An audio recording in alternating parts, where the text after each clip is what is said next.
Good morning, everybody. Welcome to Washington National Cathedral, and to you all a very happy 4th. There's probably no better way or place to start our celebration of July 4th than in this very space, and to prepare ourselves, I'm sure, for many parties that will follow on after today. I'm Mike McCarthy. I'm Director of Music here. I'm lucky today that I don't have to make any music, so I'll just weave us through a little bit of today's program. We're delighted to welcome back the Washington Symphonic Brass, Artistic Director Phil Snedeker, and our conductor today, Scott Wood. This concert, if you have been attending this for some years, would not be the same without the Navy Sea Chanters. I'm glad they're here and grateful, so welcome guys, welcome back.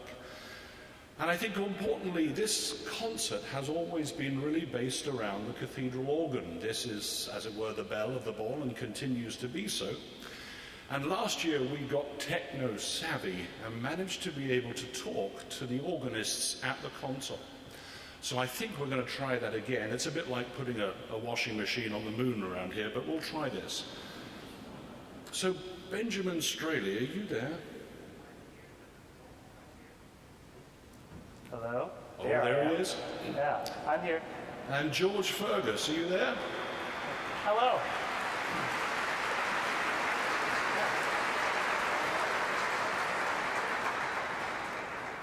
Now, Benjamin's been with us 5 years, and I'm delighted to say that George Fergus will be joining the staff full-time in August. So this is his first July 4th.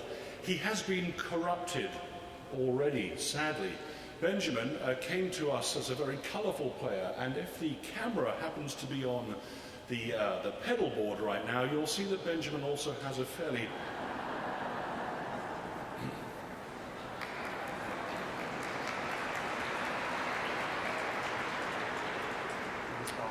I talked to George about trying to avoid getting sucked into Benjamin's sock web, but unfortunately it's too late. He has also succumbed. In order to get today's celebrations underway, I think it is most appropriate for us to stand and sing the National Anthem. So I ask you now to stand. Thank you.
Please be seated. So before we get into some of the delightful music making ahead of us, let us just take a moment to ponder exactly what it is we're doing here today and why this is such an important day in the life of this nation. Independence Day, also referred to as 4th of July or July 4th, is a federal holiday, or be. It commemorates the adoption of the Declaration of Independence 241 years ago on July 4th, 1776. The Continental Congress declared that the 13 American colonies regarded themselves as a new nation, the United States of America, and were no longer part of the British Empire. Ouch.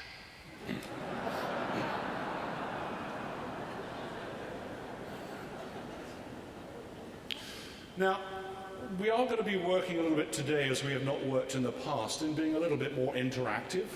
The singing in recent years, as we have bolstered the playing, has not really matched that. So I think before we sing more, we are going to actually just have a few shout-outs. And I want us to be very vocal. I know we're in church, but let's be liberated, at least today, in church. So I've looked up a little bit more of the meaning of what do we do for July 4th. So I'm going to go through a little litany of things that we are supposed to do on July 4th. And where this particular thing appeals to you, shout out loudly. There is one of the list which is going to be very voluminous in here, please. And there is one which is rather odd, and then we must give our own reaction to that. So apparently, according to Wikipedia, so this must be right, the Independence Day is commonly associated with, and here's our first shout, fireworks. No, that wasn't fireworks. We'll try that one again. Associated with fireworks, parades, barbecues. Oh, clapping as well. That's very good. Carnivals.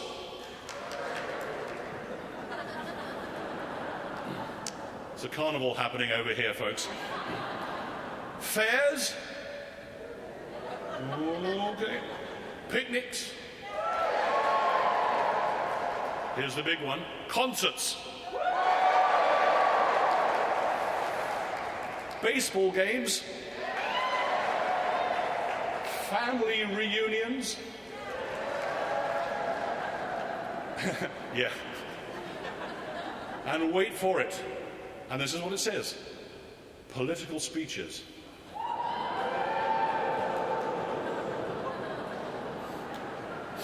So as I said earlier, the organ is really the center of attention for this program. And we're going to hand over to Benjamin now, who is going to be playing for us a little bit. Usually the organ here is associated with church music, but we are going to zap over to Hollywood. And Benjamin, if you are there, could you just give us a little rundown of what you're going to play and then play it? Well, as Mike pointed out, what the organ is usually associated with is church music, but especially in the 20s and 30s, when the first instrument was put in the cathedral, organs were built to do orchestral transcription, so that the organist was more or less an orchestra unto himself. There's no power trip there, of course. As a child of the 80s and 90s, for me, nothing is quite more Americana than the music of John Williams and his movies. So what you're about to hear is an assortment of John Williams movie themes, which I hope all will be recognizable to you. Some of which I've never actually seen.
We don't get to hear that often on Sundays, but maybe soon.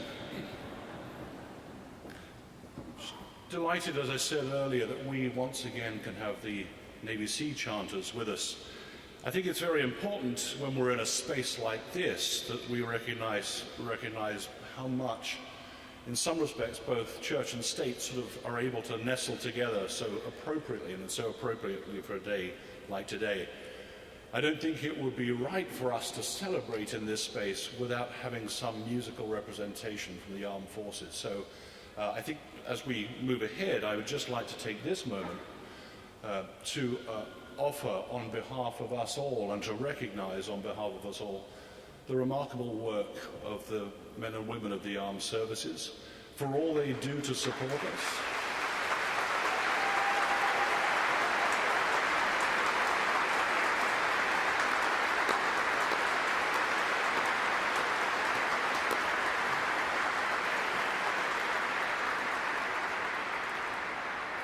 For all they do to support us and to protect our independence.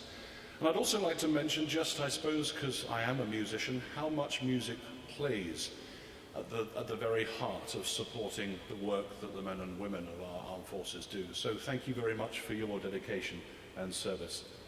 Over to you.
That was musician first class T. Adam Whitman leading the Sea Chanters, and now as musician first class Robert Kurth takes the podium, there is a moment for me now to say that we need to get down to business with this singing thing. You'll notice that you have the opportunity, I was going to say option there, you do not have the option, but you have the opportunity to join in God Bless America. So when that moment comes, and when musician first class Robert Kurth turns around to wave at you, don't wave back, just knock him over with a sound. Here we go.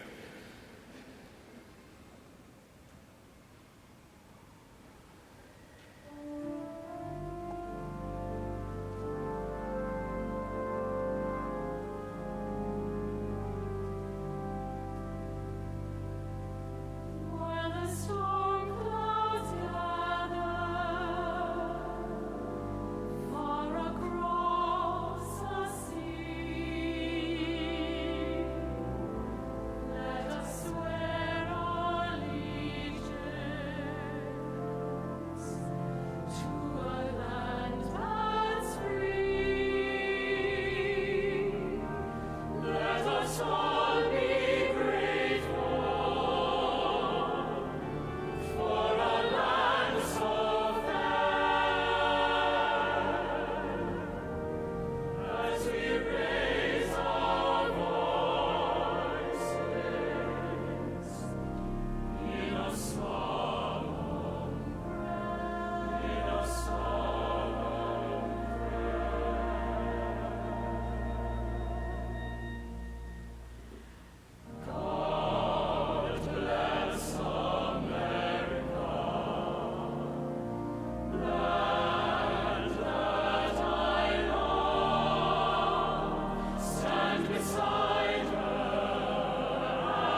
I'd say tepid is the word right now in terms of singing. So I think we're going to have to make up a rule now. No more singing sitting down. So later on we'll be standing, folks. Not bad, but we have some work to do. So once again, delighted that Washington Symphonic Brass in their full form are with us today.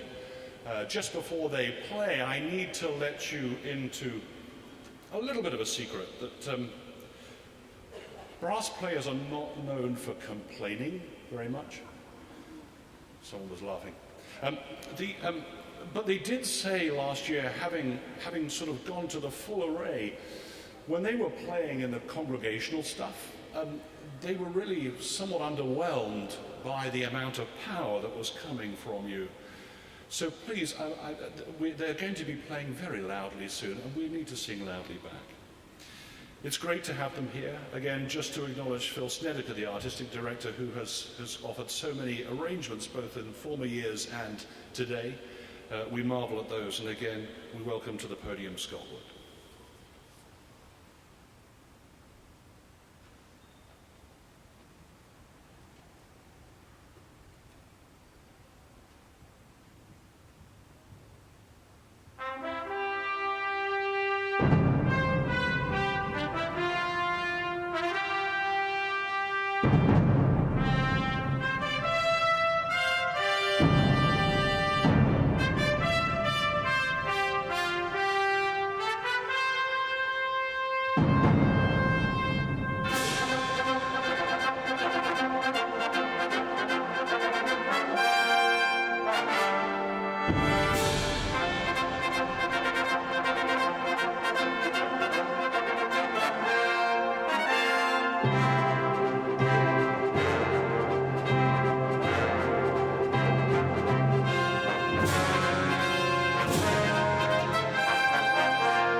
So as I was looking up our national holiday, I looked into a few facts and figures and just came up with a couple. I'll throw these out for you for amusement, and then maybe some more later on.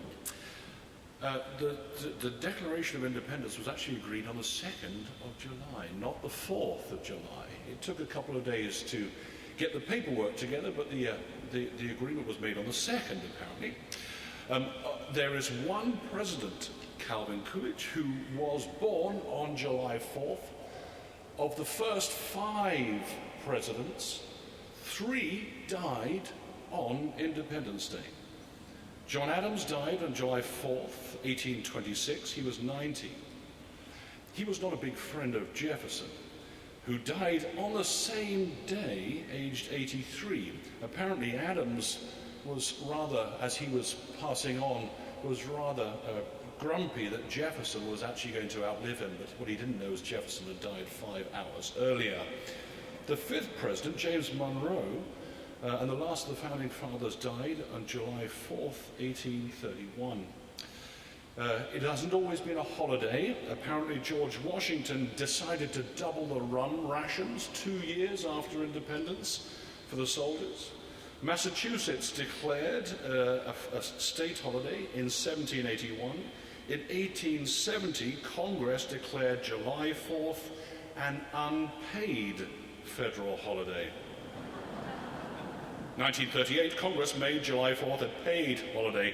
NASA celebrated in 1997 by landing the first rover on the surface of Mars, and last year they put the Juno probe into orbit around Jupiter. So lots of things happen on July 4th. And another thing is going to happen now, and that's the Washington Symphonic Brass playing the American Salute.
You'll notice in your programs that we come to a thing called the free will offering now, so please don't leave. Wanted to tell you just a little bit about this place. It was an act of Congress that allowed the cathedral to become a house of prayer for all people and a church for the nation. The passing of that by Congress did not actually come with a magic solution of how to fund it. So this cathedral does not receive any national funding. It doesn't receive any funding from a central church. The people who pay for this cathedral are the people who I am currently looking at, and many others who support us. The music ministry of this place is critical, and I think everyone agrees to that. These concerts will not happen without your generosity and the generosity of the people who are also in attendance throughout the year.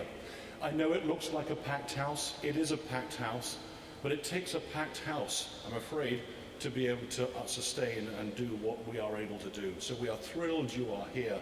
Please invest in the future of music in this place and be as generous as you can right now. I don't want to distract you from writing checks or anything, but just to pass the time a little bit. And people are going to pass around now. Our volunteers will be coming around with plates any minute now. Just want to, as you're waiting for the plate to arrive and the excitement of that, I just want to let you know about our concerts next year. We have our own cathedral concerts, Messiah, and our Palm Sunday concert, which will be Handel's Israel in Egypt, which we do with the cathedral musicians. We have back again our string quartet in residence, the Diderot Quartet, and we are also announcing this year a new collaboration with the post-classical ensemble as an ensemble in residence, where they will be working with us to present 3 concerts which are very much exploring different types of history and how music works within history. So we're very excited about that. Just a couple of other things to look at. You'll see this on the back of your leaflet. Again, I don't want you to be distracted. The print will still be there when you leave the building. Just to draw your attention to 2 other concerts that are coming up. One is the Islands Patriots, the musical history, which will be coming up on October 12th. And just prior to that, I'm delighted to be able to bring over to the United States a Norwegian violinist who brings his group, the Brock Soloisten, who are a phenomenal entertainment group, who will be doing on October 8th and 9th, 2 concerts which will be taking place in the cathedral, and it's tremendous fun. So mark your calendars, please, for that. I see people are still walking through the audience right now. Thank you, and again, thank you for not leaving. I'm going to hand you over to Benjamin and George now, who will talk to you a little bit about the organ, and then they will tell you about the piece they are going to play. After that, we'll hear from Washington Symphonic Brass and the Sea Chanters. Benjamin, George. So on Mondays and Wednesdays, we do organ demonstrations with visitor programs, and the little talk we give you is just an abbreviated version of that. This organ has some phenomenal sounds. My favorite, I don't know about you, George, but are the strings.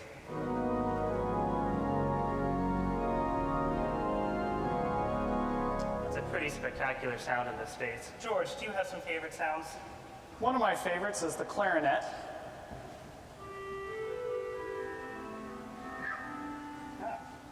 And if that doesn't quite float your boat, the tuba.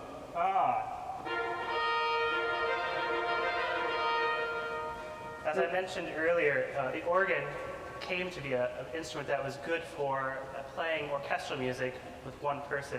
So the organ is really a collection of lots of different sounds that can be combined or used separately. As you can see, I think on the camera, there are 4 keyboards and even a pedal board, and there is a foot cam, so you can see that our feet are very busy too.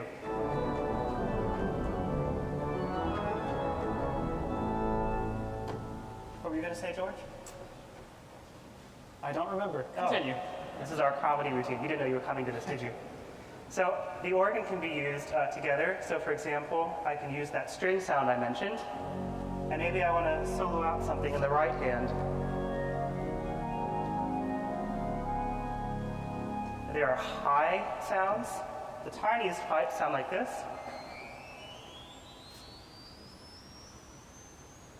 Beyond that, we get into dog whistle range. If you can still hear that, your hearing's good. If you can't, let's talk after the show. The largest sound like this.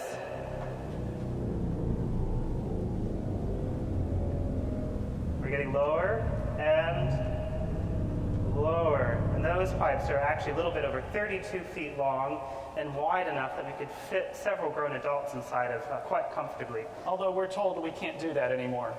George, you weren't supposed to say that. Of course, that sound is pretty ugly by itself. The job of those pipes, as you've heard already, is to undergird the full organ.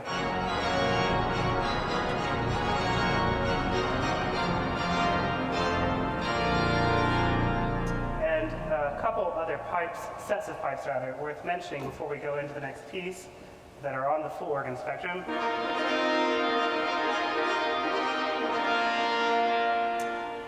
That's the big set of herald trumpets as they were above the high altar.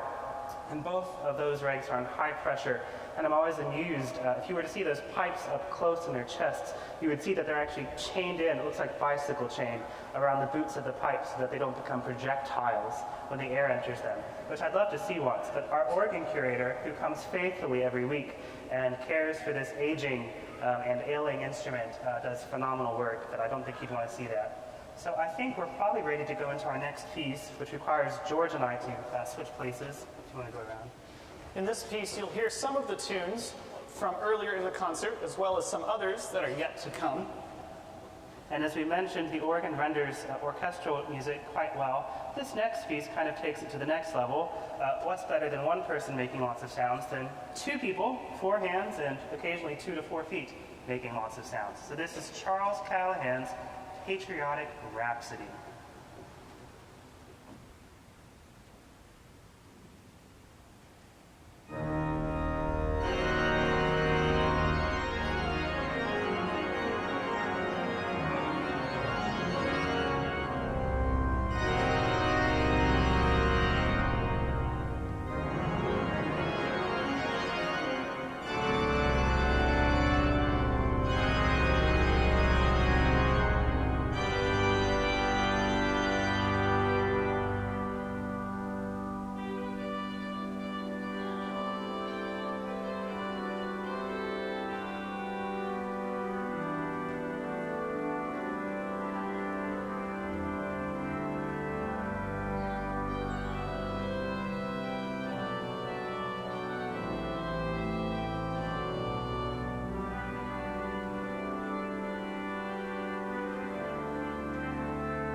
That was musician first class Benjamin Bradsford leading there.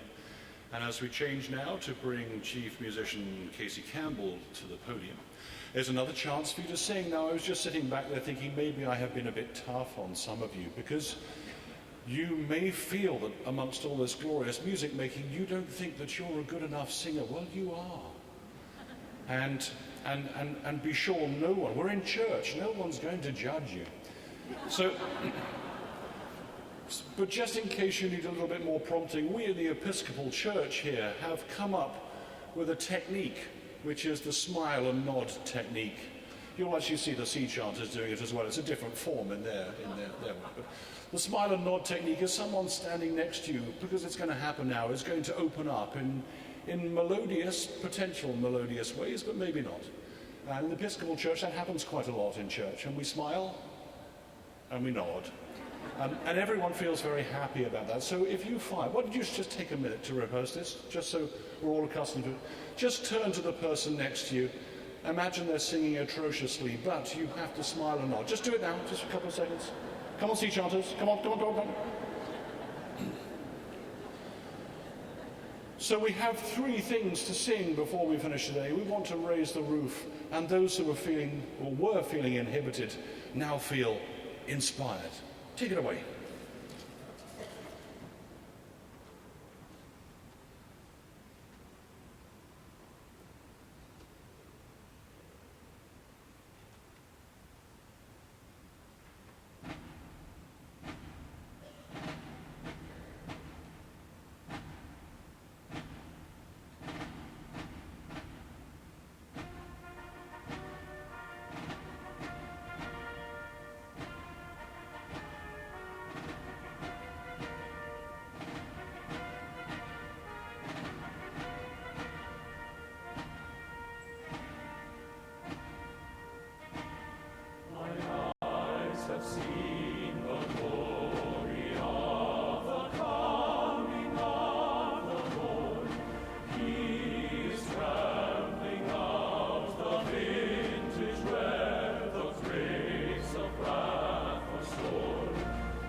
Have a seat. Well done, well done. There was so much nodding and smiling going on, and this room was shaking with noise. That's good. Well done. So look, we're coming to the end of our afternoon, and I'm just going to leave you with a couple of other facts and figures as you go out to mull the rest of the day and enjoy it. There have been 27 different versions of the national flag, and in 1960, the one we have now was settled on. 27 versions, wow. 65% of Americans own their American flag. Now, could you, if you have a flag in the room, could you just please wave it? A few people were doing that earlier, and I thought, jolly good for you. If you have a flag, wave it. Good. 86 places in the US have independence, liberty, freedom, or eagle in their name. $800 million will be spent on fireworks this weekend. Now, get ready for this one. 150 million hot dogs are consumed across this weekend. But this is the really good bit, and this is where you need to make note.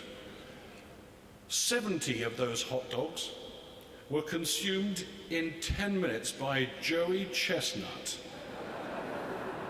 at the 216 annual July 4th Nathan Hot Dog Eating Contest. Apparently he has made now a full recovery and is a vegan.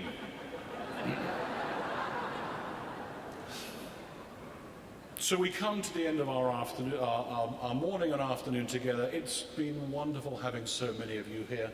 Thanks for coming to celebrate this important day with us, and I hope you go out to enjoy many more things today, both with family or with friends or whatever floats your boat on this holiday. I'd like to a shout out, please, for Washington Symphonic Brass for their work this morning. Thank you.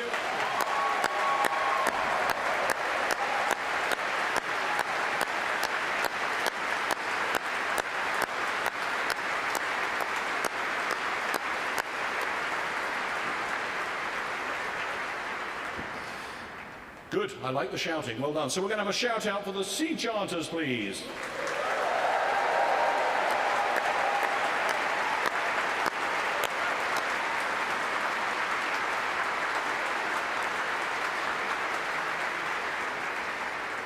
And finally, but not least, and with my most profound thanks for my two colleagues, Benjamin Straley and George Fergus.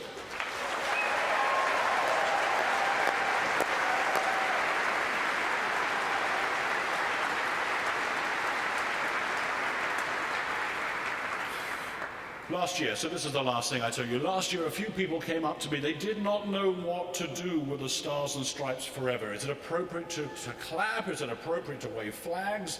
Is it appropriate? Just is it appropriate? Yes, it is appropriate. Whatever it happens to be, it's appropriate.